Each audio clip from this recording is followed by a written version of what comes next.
नमस्कार साथियों, हिंदी स्टेनो ब्रोत वाले चैनल में आपका हार्दिक स्वागत है।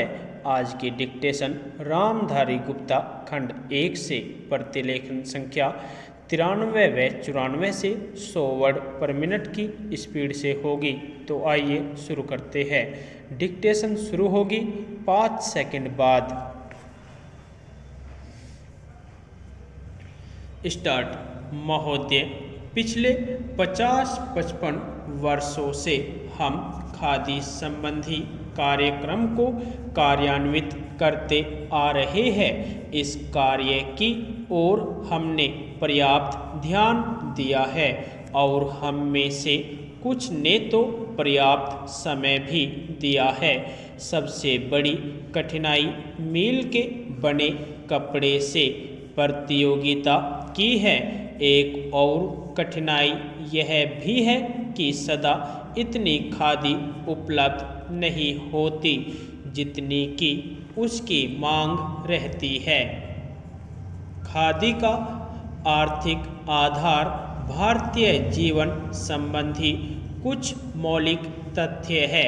हमारा देश कृषि प्रधान देश है, जहाँ अधिकांश लोग किसी न किसी रूप में खेती बाड़ी से अपना निर्वाह करते हैं।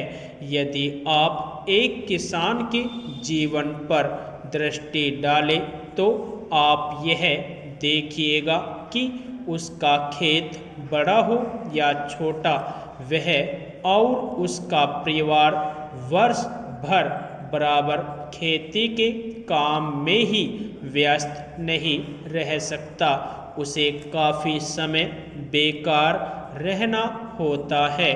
दूसरे रोजगार की खोज में वह अपना घर छोड़कर नहीं जा सकता, क्योंकि खेती के काम में कभी कभी निरीक्षण की आवश्यकता होती है।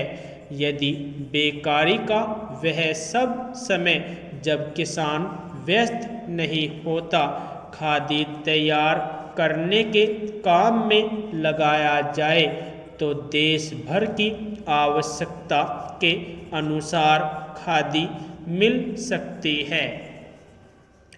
ऐसी अवस्था में कोई भी कम मजदूरी का प्रश्न नहीं उठाएगा, क्योंकि यह काम तो ऐसे समय में किया जाएगा जो बिल्कुल खाली होगा।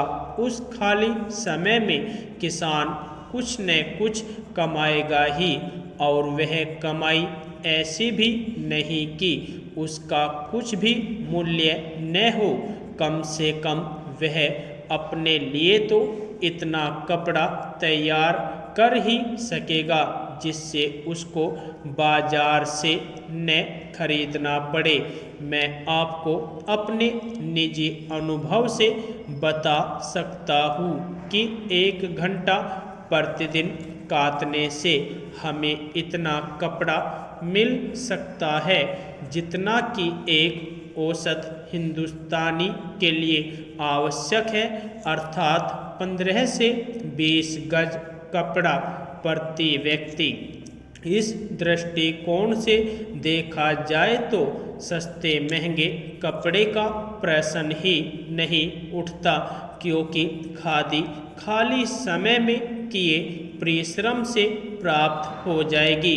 खादी के संबंध में एक आधारभूत तथ्य है। हम जानते हैं कि आदमी सदा काम नहीं करना चाहता। कभी कभी उसे खाली बैठे रहना ही अच्छा लगता है, परंतु इन सब कठिनाइयों के अतिरिक्त मैं सोचता हूँ कि खादी का प्रचार और विस्तार असंभव नहीं है। अतीत में गांधी जी ने खादी आंदोलन आरंभ किया।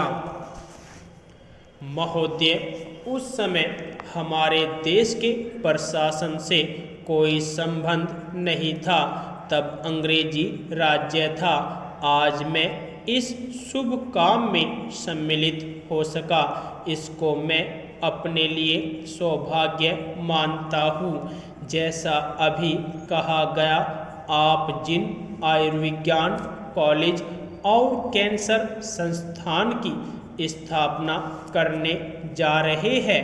ये दोनों संस्थाएं अपने ढंग की बहुत बड़ी और ऊंचे दर्जे की संस्थाएं होने वाली है।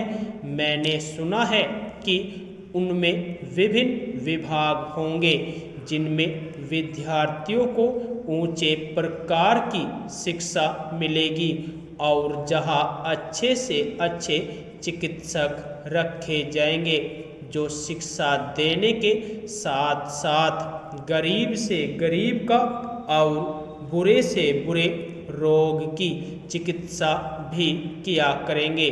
सभी आयुर्विज्ञान कॉलेजों में यही स्थिति होती है कि जो वहाँ पढ़ाते हैं वे रोगियों को भी देखते हैं और वहाँ के विद्यार्थी भी पढ़ने के साथ साथ रोगियों को देखते हैं।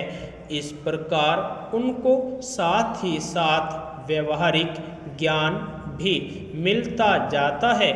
जिस संस्था में जितने अच्छे शिक्षक होंगे उस संस्था से विद्यार्थी भी उतने ही अच्छे निकल सकते हैं। जहाँ जितनी अधिक सुविधा होगी उन संस्थाओं से लोग अधिक से अधिक लाभ उठा सकते हैं।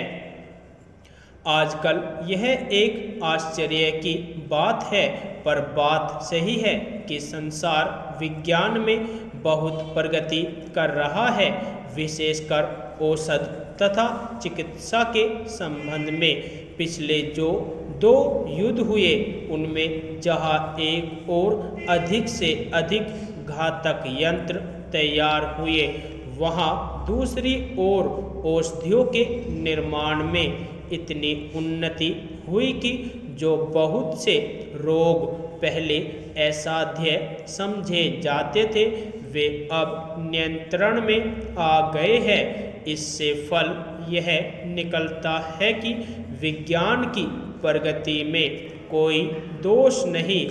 इस प्रगति से जो जैसा लाभ उठाना चाहते हैं उठा सकते हैं। यह मनुष्य पर निर्भर है कि वह उस विद्या से लाभ उठाए या उसे हानिकारक बनाए। यह आश्चर्य और दुख की बात है कि जहाँ एक ओर इस विज्ञान द्वारा आज इतने लोगों को भयंकर से भयंकर रोगों से मुक्ति मिल रही है, वहाँ उसी विज्ञान द्वारा लोगों का जीवन संकट में हो गया है। हम चाहते हैं कि हमारे देश के वैज्ञानिक चाहे वे विज्ञान के किसी भी क्षेत्र में काम करते हो इस बात को सदा अपने ध्यान में रखें कि यदि विज्ञान का कुछ अर्थ हो सकता है तो वह सेवा होना चाहिए, न कि विनाश। तभी भावी प्रगति होगी। यदि आपको डिक्टेशन अच्छी लगी हो तो हमारे चैनल को सब्सक्राइब करें तथा वीडियो को लाइक व शेयर भी करें। धन्यवाद।